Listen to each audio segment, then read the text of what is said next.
darating kasama ng mga anghel.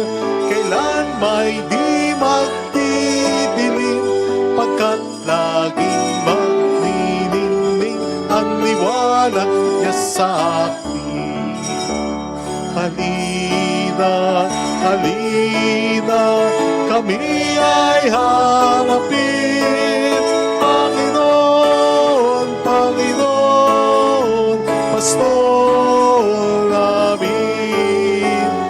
Ang Panginoo'y darating kasama ng mga anghel. Kailan may di magdidilim, pagkat laging magniningning ang liwanag niya sa atin. Subukan mo, kerubin, tingin mo ang aming hiling na kami yung tubusin. Ang Panginoo'y darating kasama ng mga anghel. Kailan may di magdidilim, pagkat laging magniningning ang liwanag niya sa atin. Halina, halina, kami ay harapin. Panginoon, Panginoon, Pastor namin. Ang Panginoo'y darating kasama ng mga anghel. Kailan may di magdidilim, pagkat laging magniningning ang liwanag niya sa atin. Saluklukan mo, kerubin, tingin mo ang aming hiling na kami yung tubusin. Ang Panginoo'y darating kasama ng mga anghel. Kailan may di magdidilim, pagkat laging magniningning ang liwanag niya sa atin. So we'd like to call on the family of Mr. and Mrs. Valentino and family to light our 4 Sundays of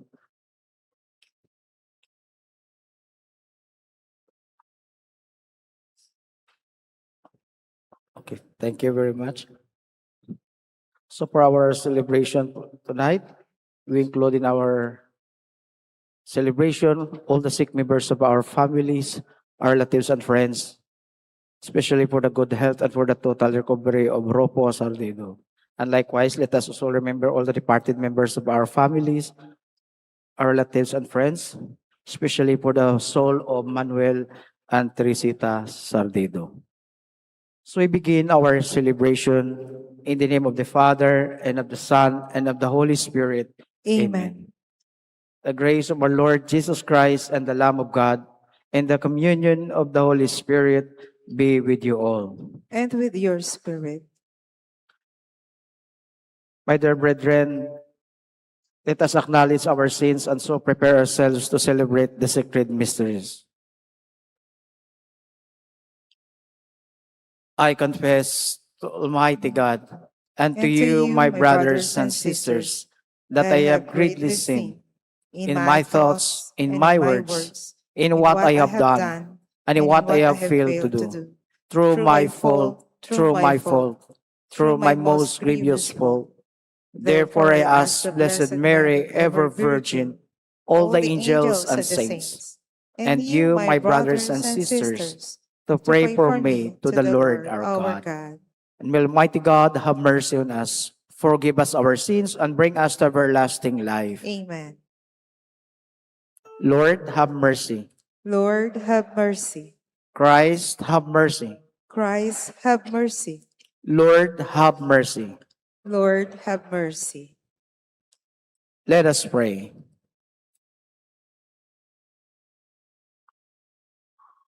Pour forth, we beseech you, O Lord, your grace into our hearts, that we to whom the incarnation of Christ, your Son, was made known by the message of an angel, may by his passion of the cross be brought to the glory of his resurrection, who lives and reigns with you in the unity of the Holy Spirit, God forever and ever. Amen. On the first reading, the prophet Isaiah announces the birth of a child who will be called Emmanuel, the sign of God's presence among them. His Davidic lineage is traced through Joseph, as we shall hear in the Gospel.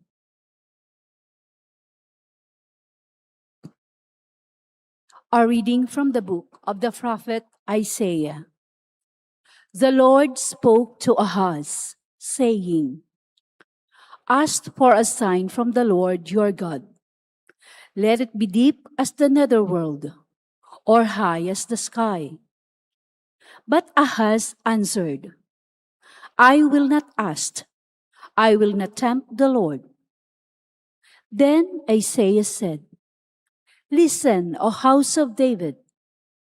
Is it not enough for you to weary people? Must you also weary my God? Therefore, the Lord himself will give you the sign.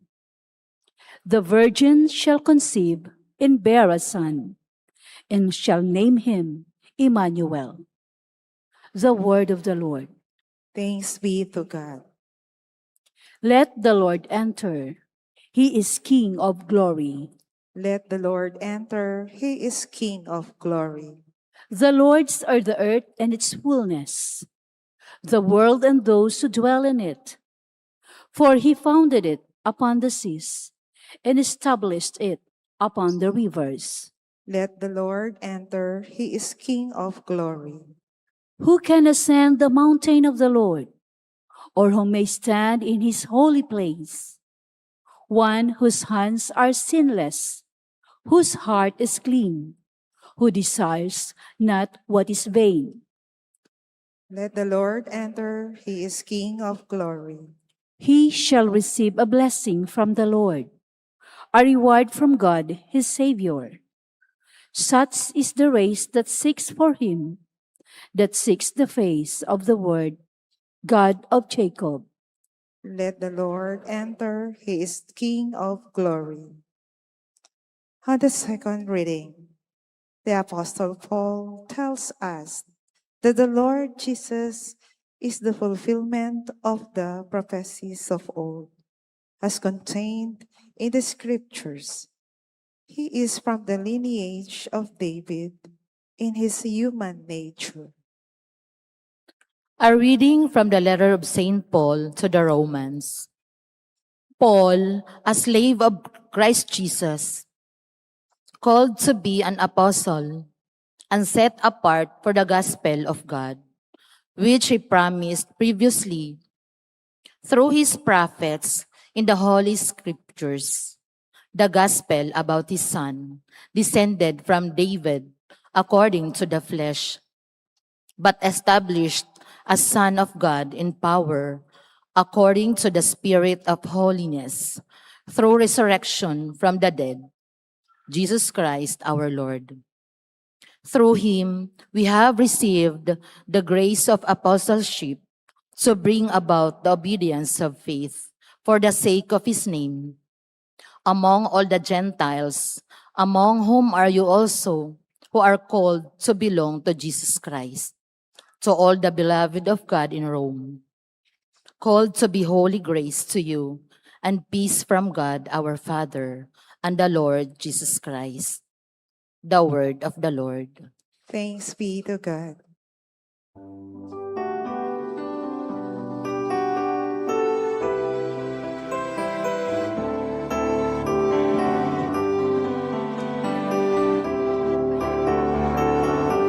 Hallelujah, hallelujah, hallelujah, hallelujah, hallelujah, hallelujah, hallelujah.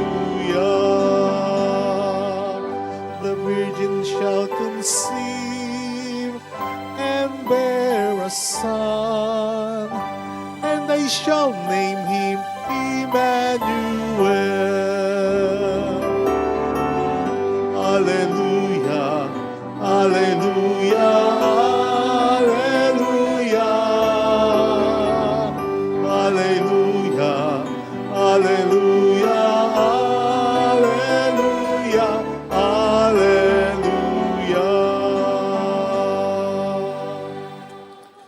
The Lord be with you. And with your spirit. A reading from the Holy Gospel according to Matthew. Glory to you, O Lord. This is how the birth of Jesus Christ came about.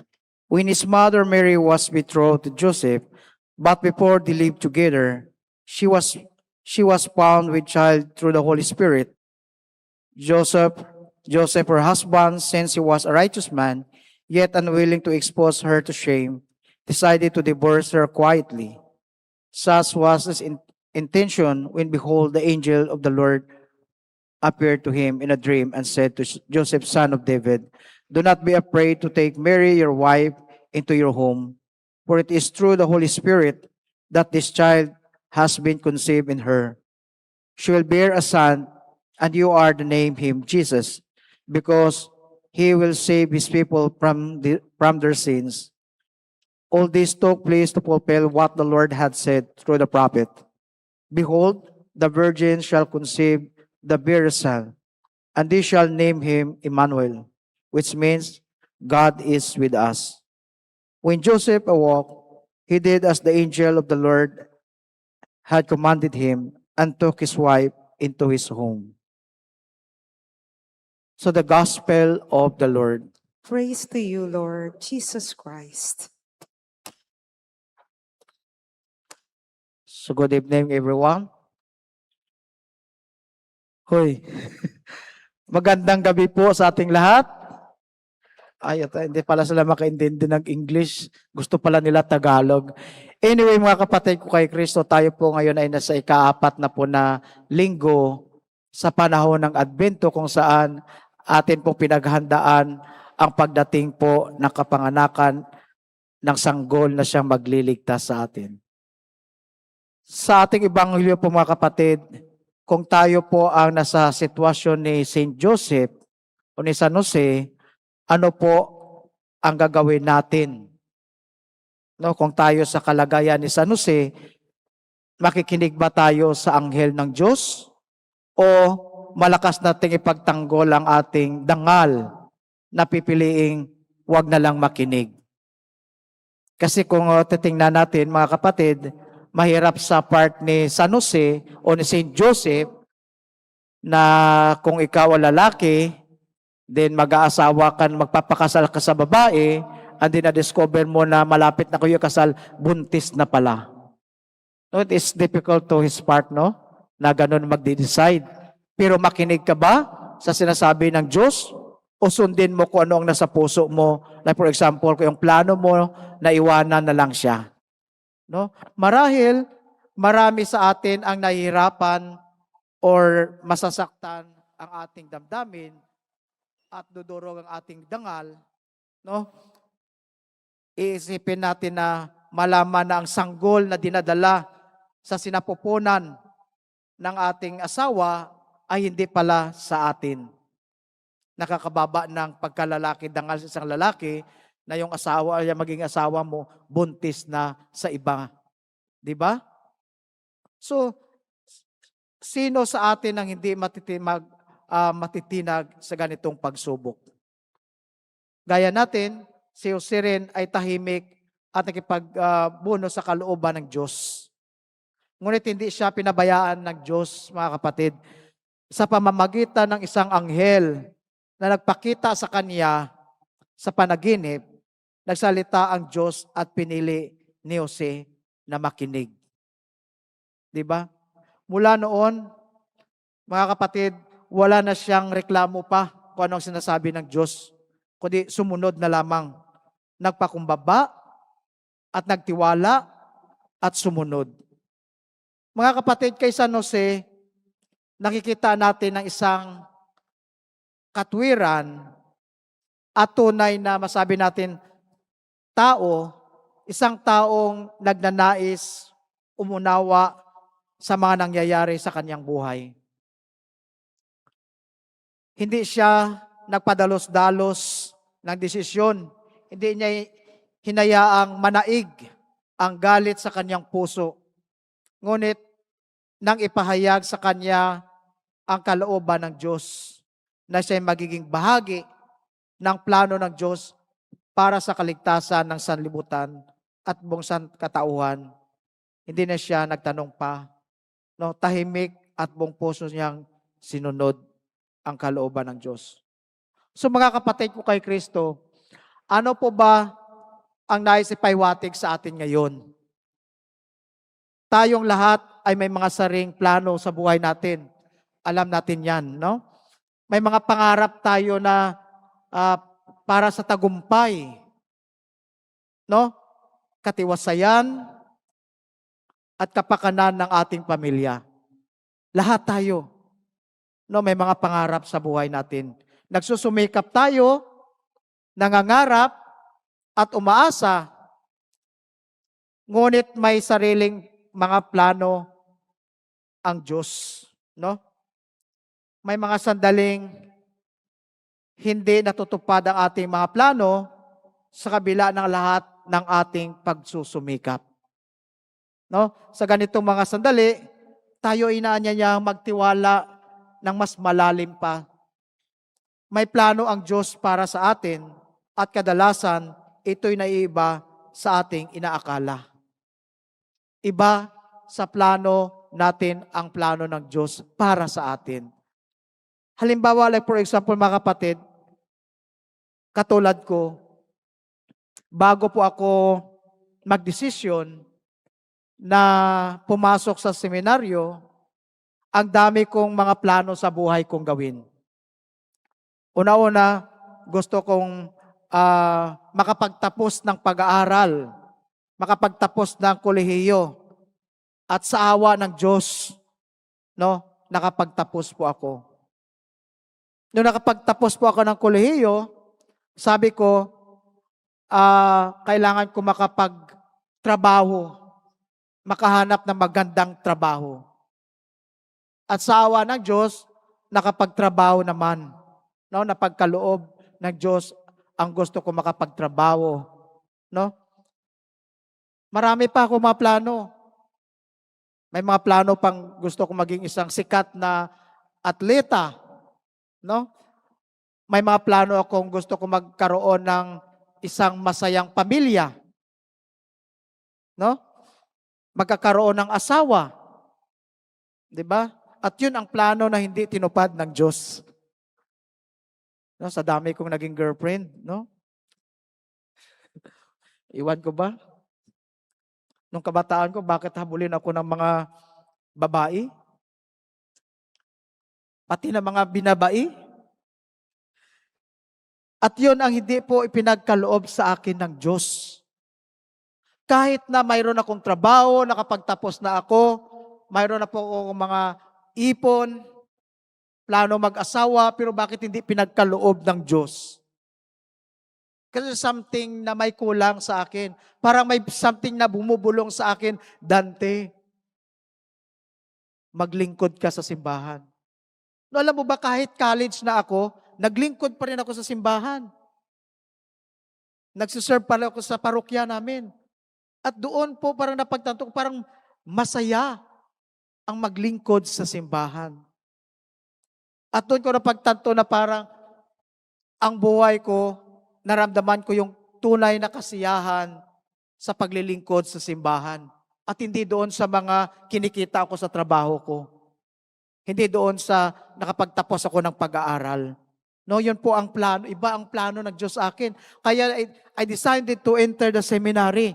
Kahit may trabaho na ako, nag-resign ako sa trabaho ko para lang makapasok sa seminaryo.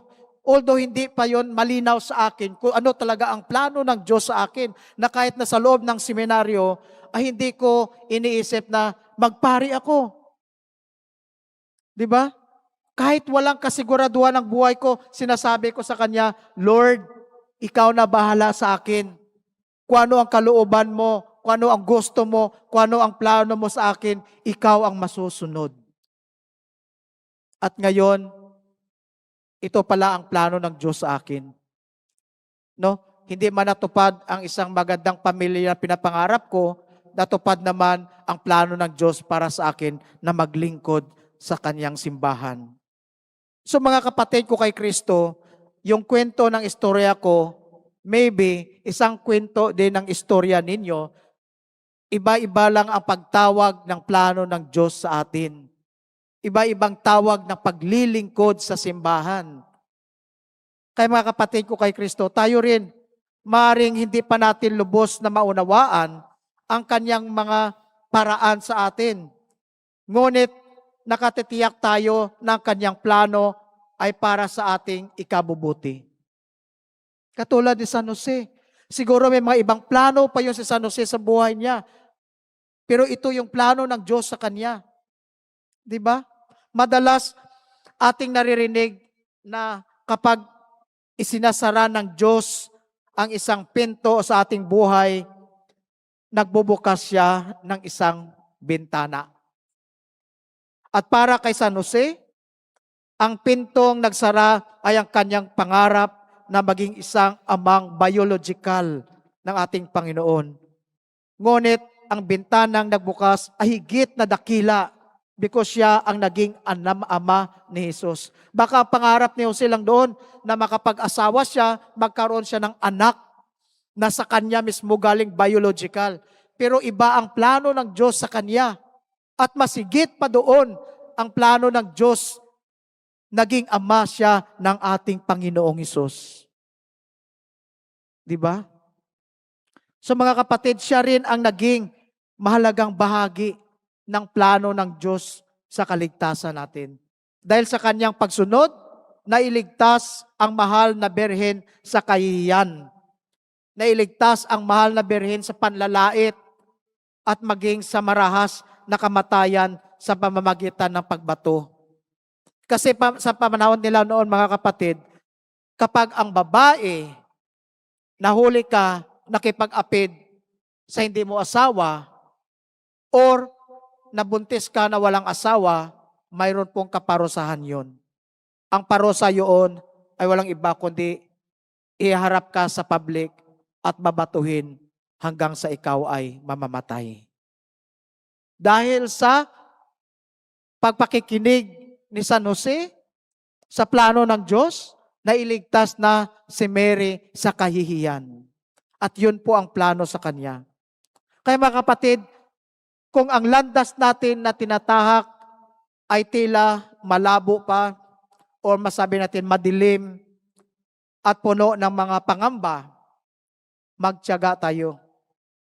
Magpatuloy tayong lumakad ng tahimik at tapat.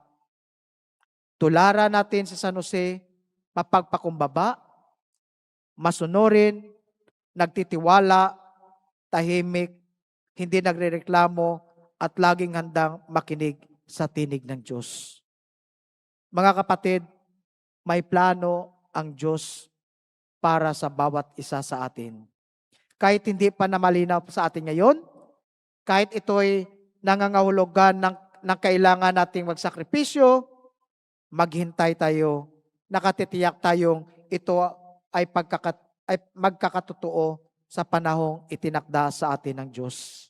Kaya mga kapatid ko kay Kristo, sa araw na ito, sa ika-4 na linggo po ng Adbento, sa paghahanda natin sa kapanganakan ng ating Panginoon, ang tanong para sa atin ngayon, kapag hinamon ng plano ng Diyos ang ating sariling mga plano, kapag inantala nito ang ating mga inaasahan at tinatawag tayo sa higit pa na pagsasakripisyo, piliin ba natin na magtiwala at makinig at sumunod sa tawag ng Diyos katulad ni San Jose?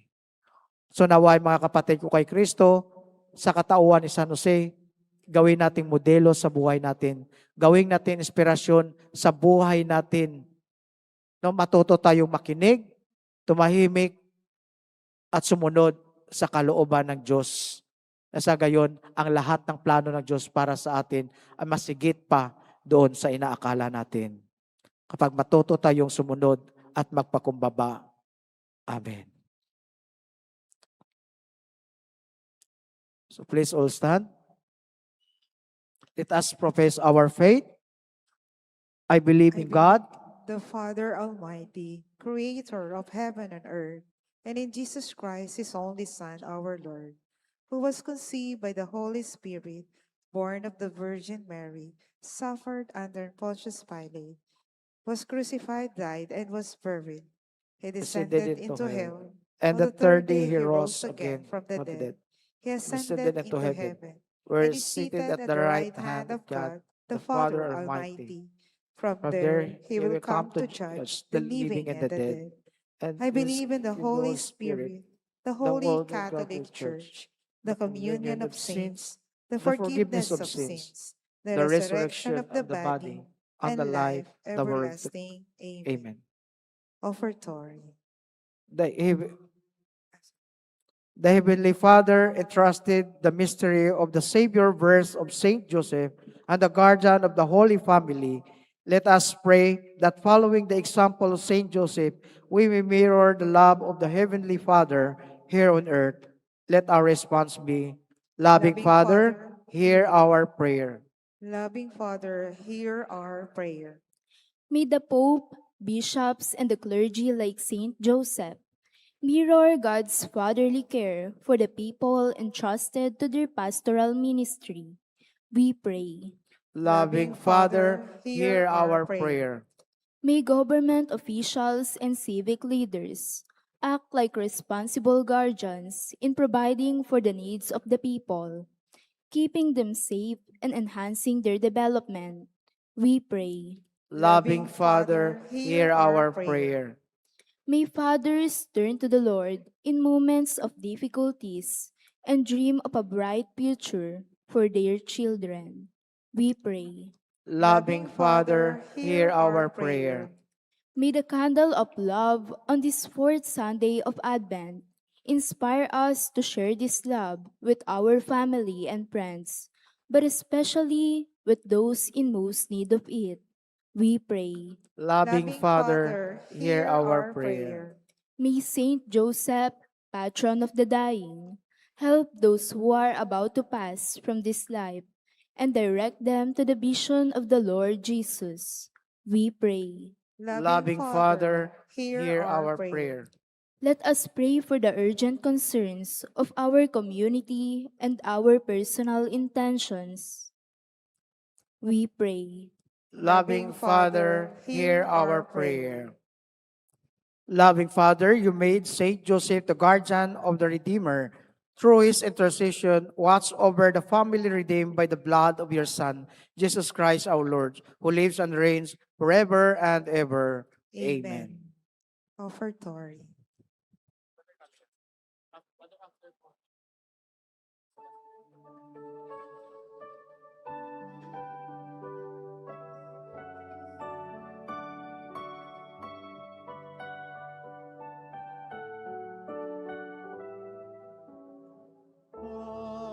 Pagdalay namin sa dahay, kalugdan mo, isang bayan na nagpupugay, nagmamahal sa'yo.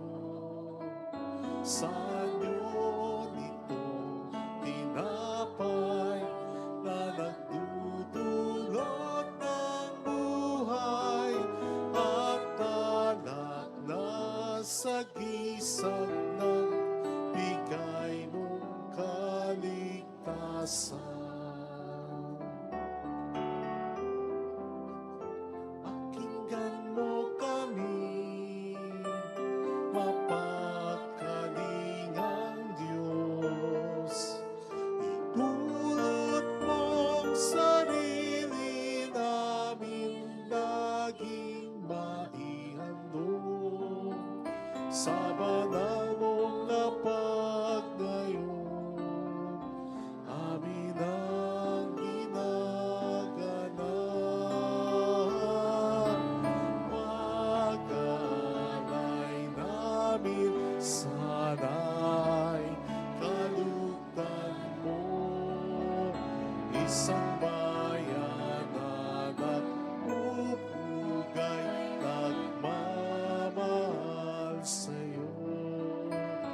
Sa iyo nito tinapay na nagdudulot ng buhay at alak na sa gisag ng bigay mong kaligtasan.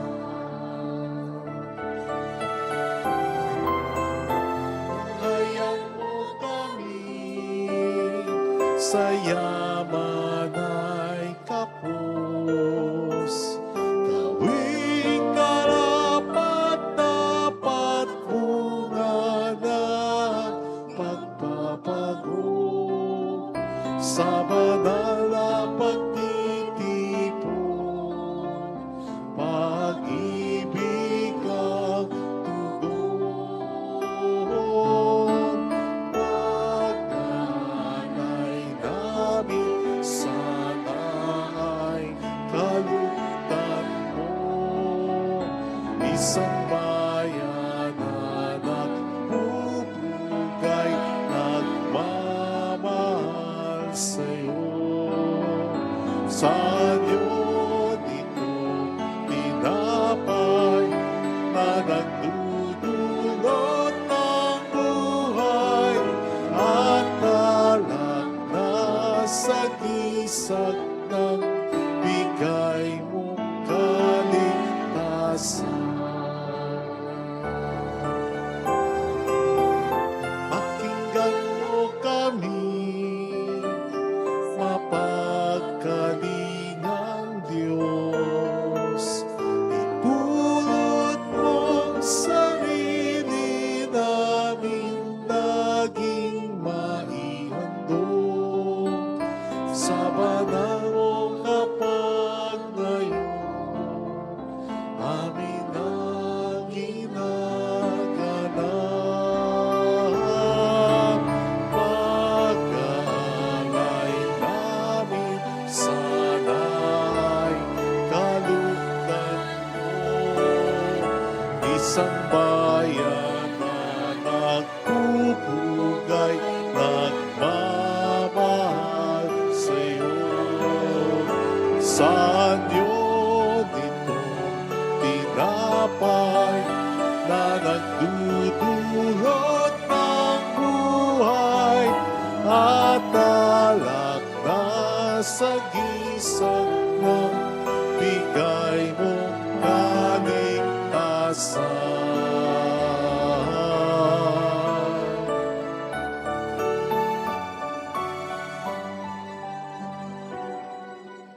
Sarili mong pag-aalay ngayon'y inaalala habang naghihintay kami sa'yo.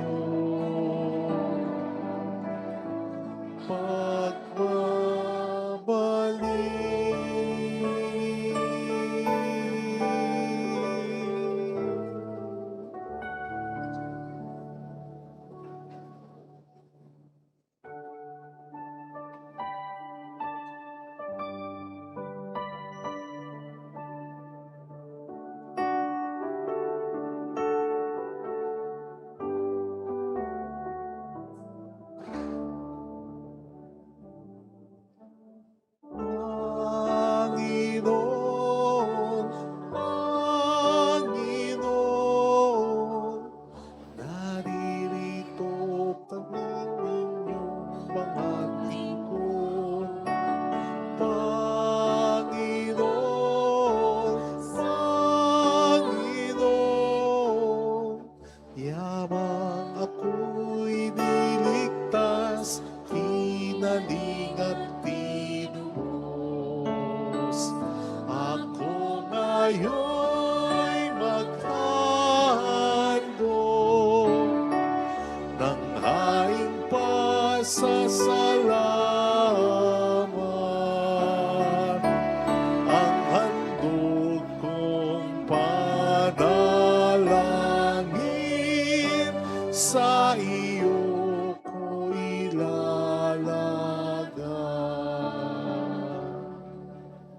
Panginoon,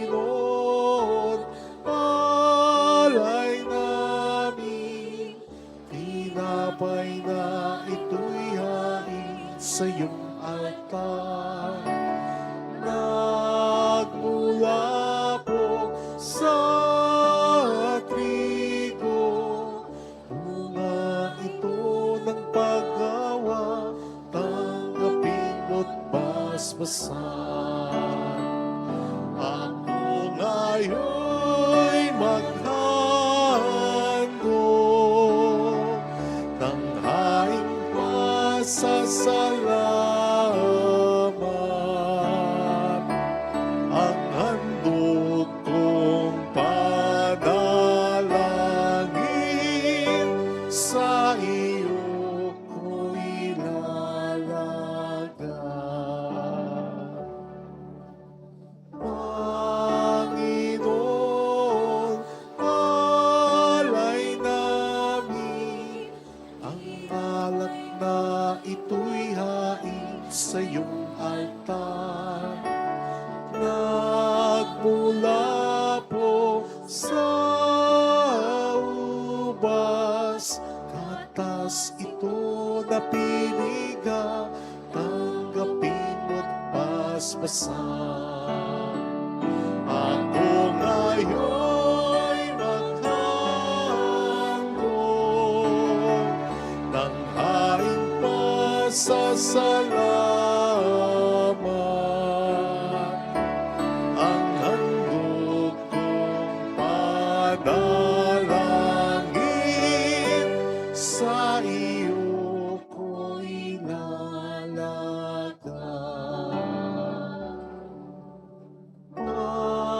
Panginoon, handog namin, kaloob na tulutan mo upang maging ang tinapay ng buhay.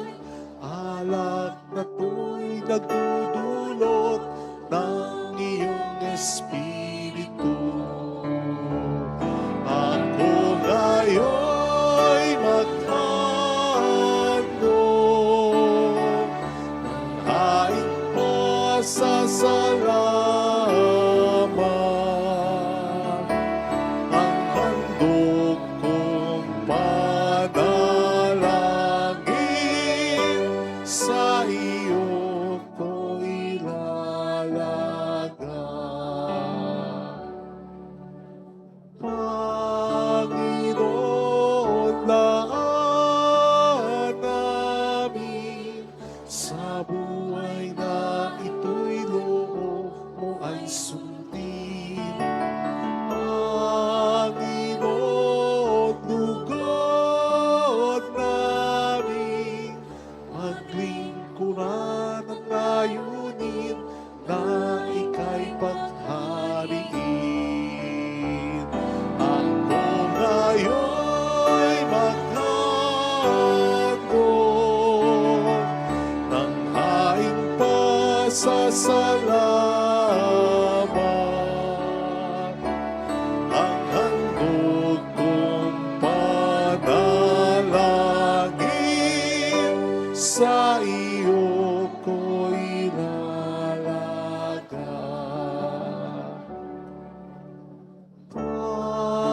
Panginoon, Panginoon, naririto akong inyong abang lingkod. Panginoon, Panginoon, yabang ako'y niligtas, kinaling at tinubos. Ako ngayon'y maghandog ng haing pasasalamat. Ang handog kong panalangin, sa iyo ko'y lalagay. Ako ngayon'y maghandog ng haing pasasalamat. pasasalamat ang handog kong panalangin, sa iyo ko'y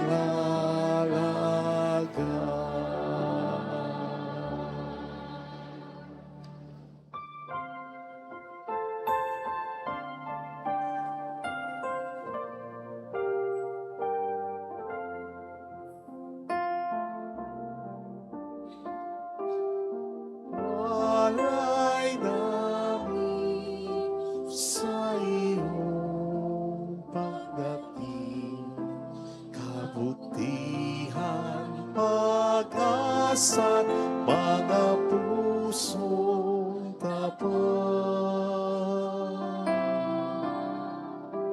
Sa mo namin ay iyong dinggin, galak at kapayapaan nawa ay kamtin. Itong alak at tinapay, mga bunga ngalay, halo ng pawis at biyaya ng langit. Sa aming pag-ibig sa kapwang kapatid, bubunga ng buhay na iyong bigay.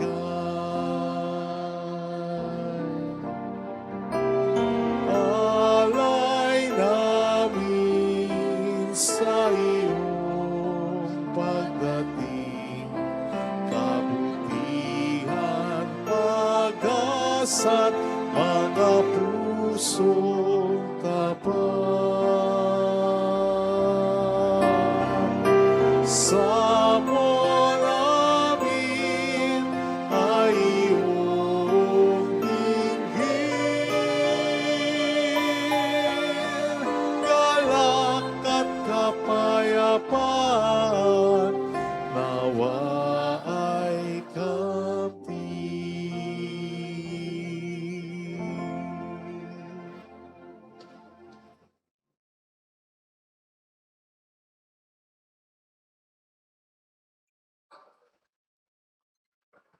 Pray, brethren, that my sacrifice and yours may be acceptable to God, Almighty Father. May the Lord accept the sacrifice of your hands for the praise and glory of his name, for our good and the good of this holy church. May the Holy Spirit, O Lord, sanctify these gifts laid upon your altar, just as he filled with his power the womb of the Blessed Virgin Mary, through Christ our Lord. Amen. The Lord be with you. And with your spirit, Lift up your hearts. we lift them up to the Lord. Let us give thanks to the Lord our God. It is right and just. It is truly right and just, our duty and our salvation, always and everywhere to give you thanks, Lord, Holy Father, Almighty and eternal God, through Christ our Lord. For you assume at his first coming the lowliness of human flesh, and so fulfilled the design you formed long ago, and opened for us the way to eternal salvation, that when it comes again in glory and majesty, and all is at last made manifest, he who waits for that day may inherit the great promise in which now we dare to hope. And so with the angels and archangels, with thrones and dominions, and with all the hosts and powers of heaven, we sing the hymn of your glory, as without end we acclaim.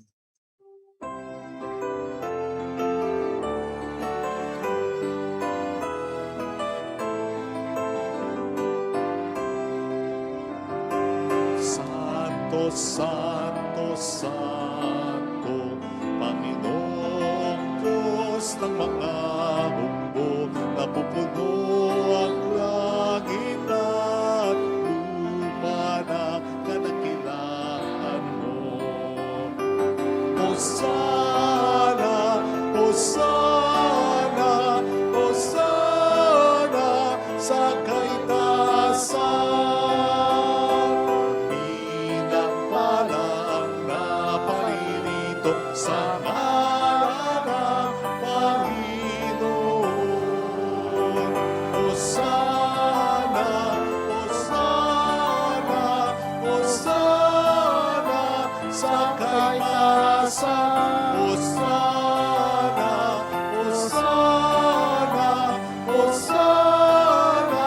sa kaitaasan.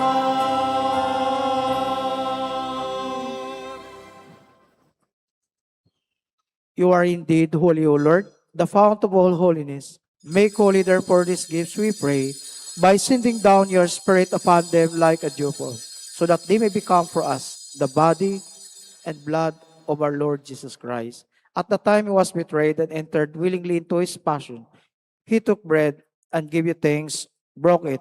He gave it to his disciples, saying, Take this, all of you, and eat of it, for this is my body, which will be given up for you.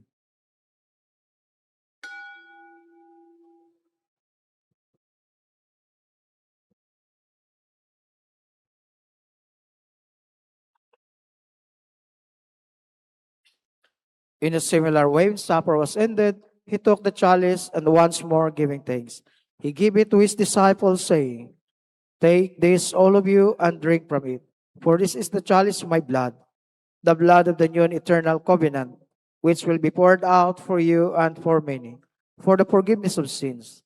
Do this in memory of me.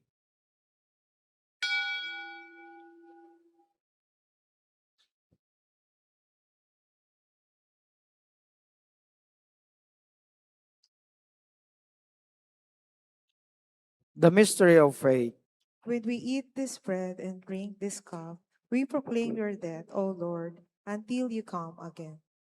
Therefore, as we celebrate the memorial of his death and resurrection, we offer you, Lord, the bread of life and the chalice of salvation, giving thanks that you have held us worthy to be in your presence and minister to you.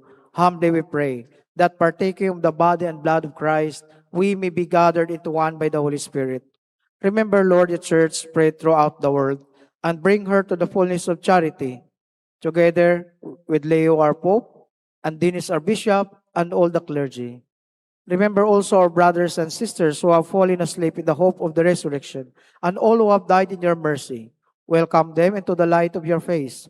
Have mercy on us all, we pray, that with the Blessed Virgin Mary, Mother of God, Blessed Joseph, her loving spouse, with the blessed apostles, and all the saints who have pleased you throughout the ages, we merit to be heirs to eternal life, and may praise and glorify you through your Son, Jesus Christ.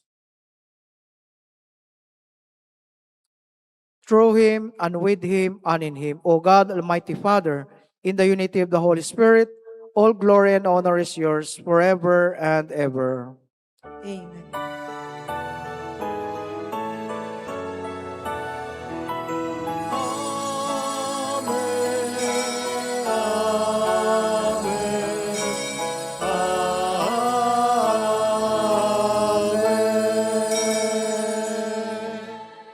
Now at the Savior's command informed by divine teaching, we dare to say,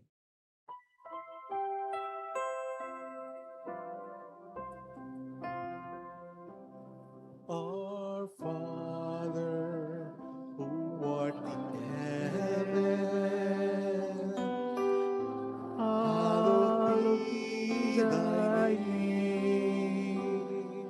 Thy kingdom come, thy will be done, on earth as it is in heaven. Give us this day our daily bread, and forgive us our trespasses, as we forgive those who trespass against us.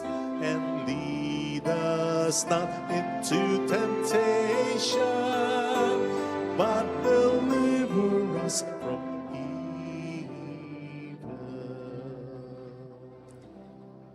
Deliver us, Lord, we pray, from every evil. Graciously grant peace in our days, that by the help of your mercy, we may be always free from sin and safe from all distress, as we await the blessed hope, the coming of our Savior, Jesus Christ.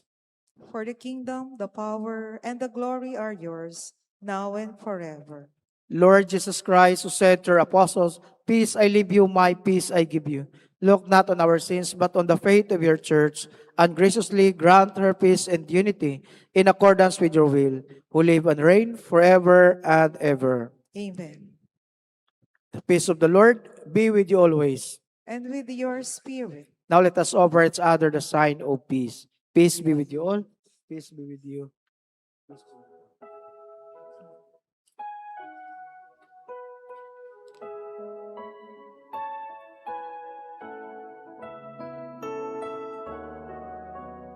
Lamb of God, you take away the sins of the world. Have mercy, have mercy on us.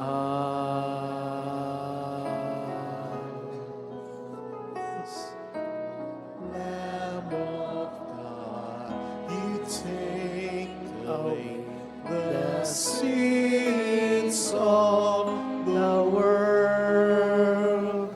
Have mercy, have mercy on us.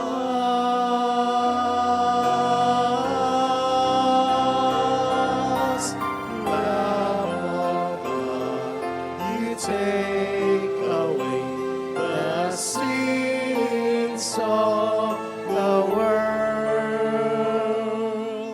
Grant us peace. Grant us peace.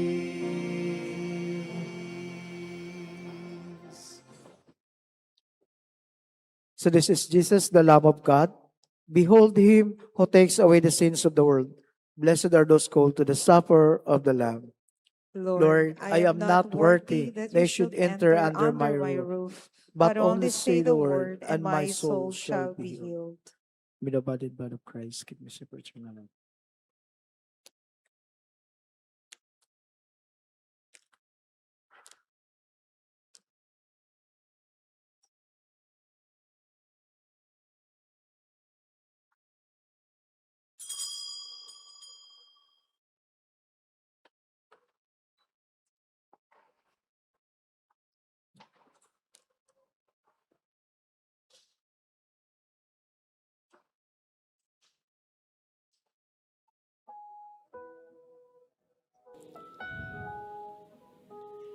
An act of spiritual communion. My Jesus, I believe that you are present in the most holy sacrament. I love you above all things, and I desire to receive you into my soul. Since I cannot at this moment receive you sacramentally, come at least spiritually into my heart. I embrace you as if you were already there and unite myself wholly to you. Never permit me to be separated from you. Amen. O Kanginoon ng mundo,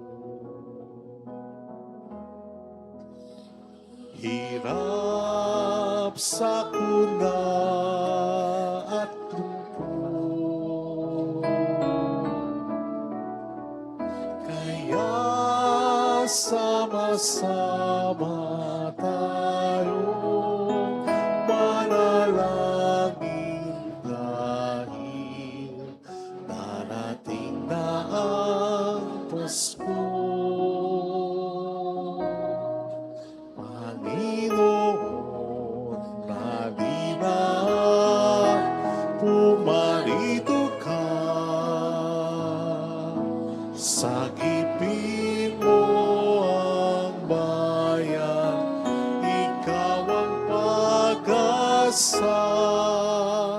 Gabay ang mga mahihirap. Panginoon, iligtas mo ang iyong bayan.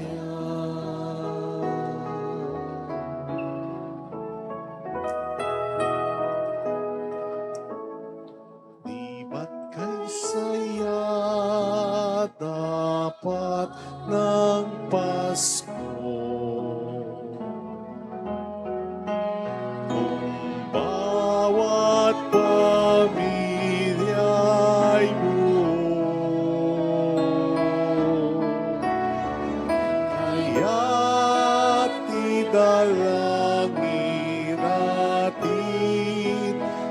bawat tahanan bago sumapit ang Pasko. Panginoon, halina at pumarito ka.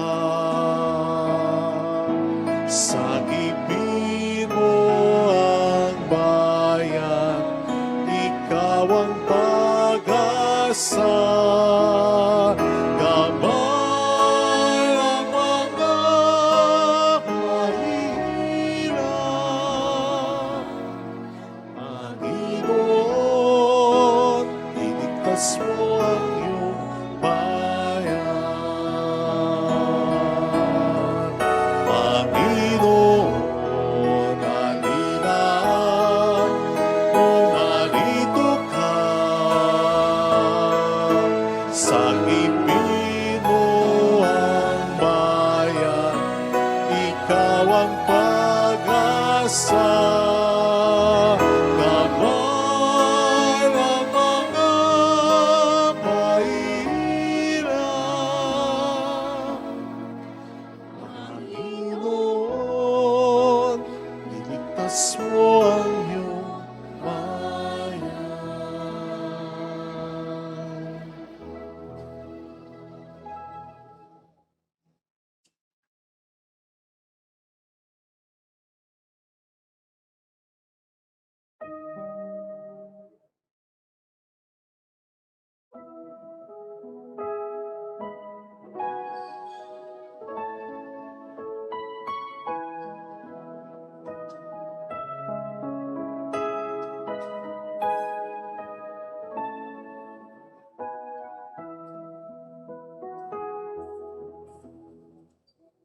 Huwag kang matakot, lakasan ang iyong loob.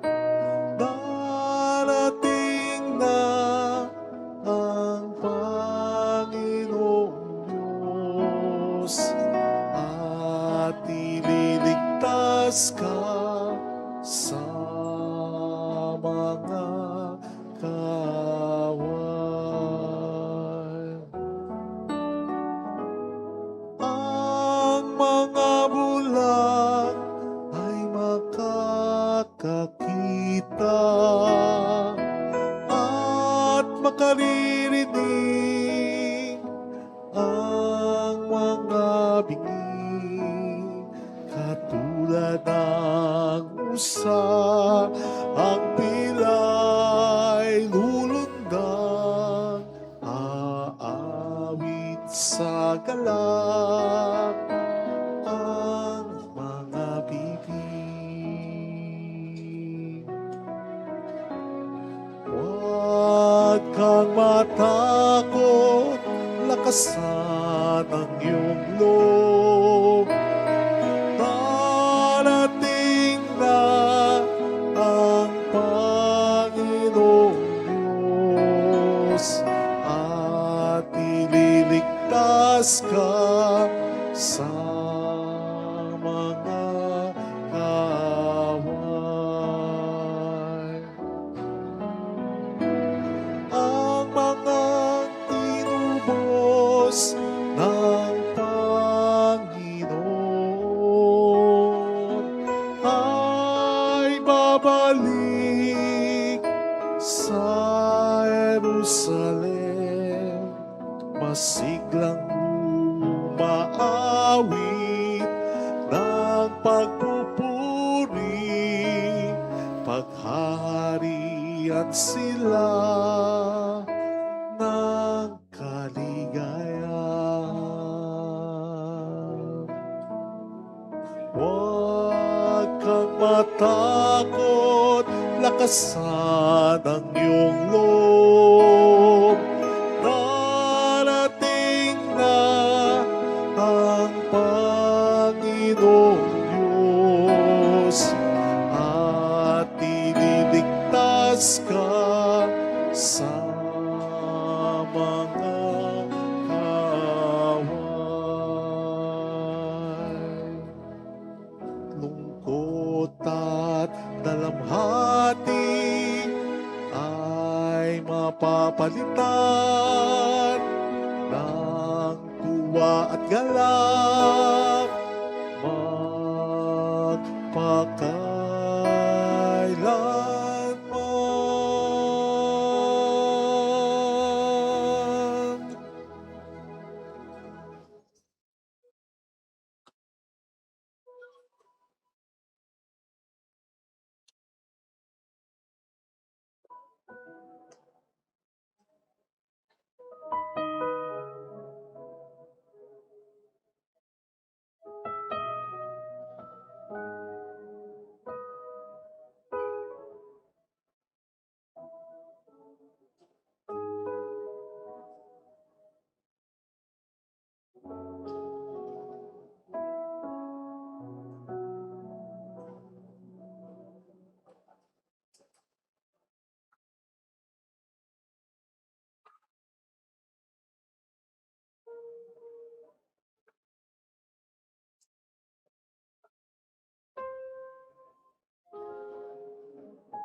Let us pray.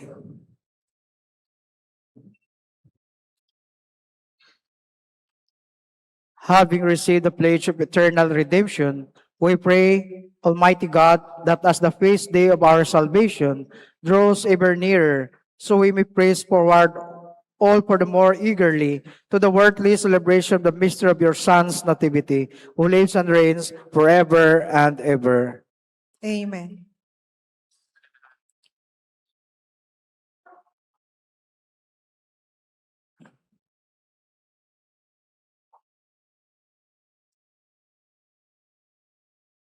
Alalahanin, o mahal na Birhen ng Lasalet, ina ng Na pag-asa. pag-asa. Ikaw ang nagpapaalala sa aming magbalik loob sama. Ito ang nagpapatunay na ang kagandahang loob mo'y nananatiling busila. Sa pag-aruga mo sa amin, tungkulin mo'y tinupad. Sa paanan ni Kristo'y itinuring mo kaming mga tunay mong anak. Kaya ninais mong ni Isay huwag mapahamak. Maging sa iyong walang tigil na pananalangin, pati luhay pumatak. Huwag namang mawala ng saysay ang iyong paghihirap.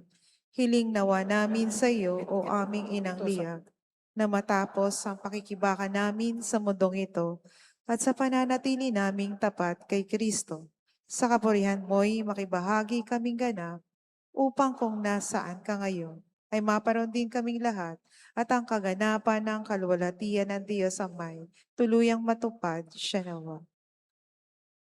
Mahal na Birhen ng Lasalet, tagapagkasundo ng mga makasalanan, ipanalangin mong walang patid, kami mga dumudulog sa iyo. So for our announcement, tomorrow, December 21, our Mass will be at 5:30 p.m. Ang ating ialay po yung fruit cocktail po. And for sa bisperas po ng Pasko ng Pagsilang, December 24, Wednesday, our Mass will be at 6 p.m., 8 p.m. panuluyan, at 8:30 p.m. iyong misa. At ang dakilang kapistahan ng banal na pagsilang ng Panginoong Jesucristo, December 25, Thursday, Mass schedule 6:30 a.m., 8 a.m., and 9:30 a.m. And the afternoon, 4 o'clock p.m. and 5:30 p.m. Tama ba? So maraming salamat po sa inyong lahat sa pagdalo po sa ating banal na pagdiriwang. I would like to thank also our servers from commentator, lectors, our lay ministers and altar servers, our usherate and collectors and choir. Thank you very much.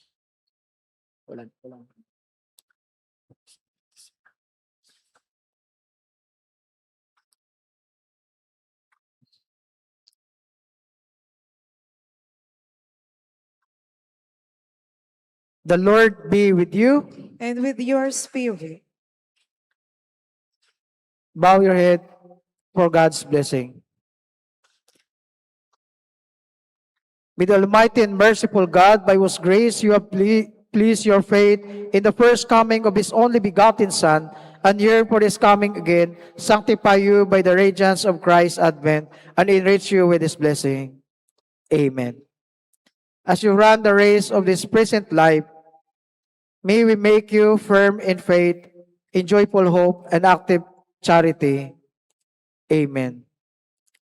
So that rejoicing now with devotion and Redeemer's coming in the flesh, you will be endowed with the rich reward eternal life when He comes again in majesty. Amen. amen. And may the blessing of the Almighty God, the Father, the Son, and the Holy Spirit come down on you and remain with you forever.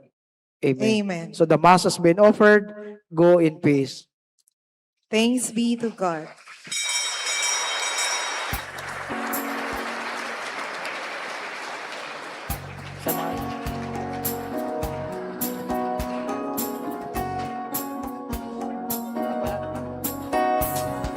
On this day, O Mother of our Lord, we sing you praise for lighting up our way. Your tears did soften up the hearts of men, and they still do today. May our love for you bring comfort in your pain. On this day, O Mother of our Lord, we sing you praise for lighting up our way. Your tears did soften up the hearts of men, and they still do today.